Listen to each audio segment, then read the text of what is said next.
வாழ்க்கை என்னும் காட்டில் துணிவு இல்லாமல் அங்கும் இங்கும் விலங்கு போல் தடுமாறி அலைந்து விட்ட பின்பு உலகின் வாழ்வை முடித்துக் கொள்வதில் என்ன லாபம்? வாழ்வின் மர்மத்தை அறிய முடியவில்லையே என்று எண்ணிக் கலங்க வேண்டாம். துணிவுடன் செயல்பட்டால் மர்மம் மறைந்து தெளிவு ஏற்பட்டுவிடும்.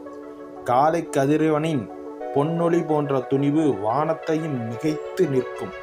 எல்லாவற்றையும் கவர்ந்து தன் வயப்படுத்தி வைக்கும் ஆற்றல் துணிவுக்கு உண்டு.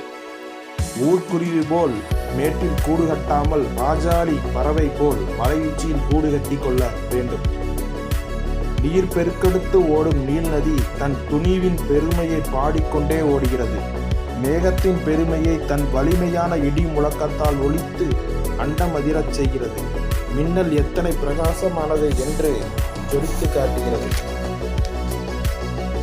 அதேபோல் வாழ்க்கையில் எதிர்ப்பு ஒரு போர்க்களம். வெற்றியை தடுக்கும் அதனை கண்டு அடிபணிந்து நம்மால் என்ன செய்ய முடியும் என்று பயந்து விடக்கூடாது.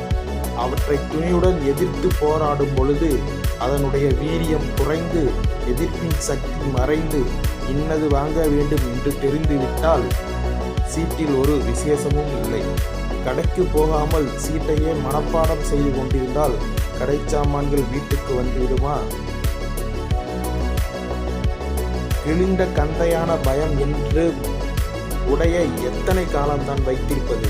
இன்னும் எத்தனை நாள்களுக்குத்தான் எறும்பை போல் ஊர்ந்து கொண்டிருப்பது?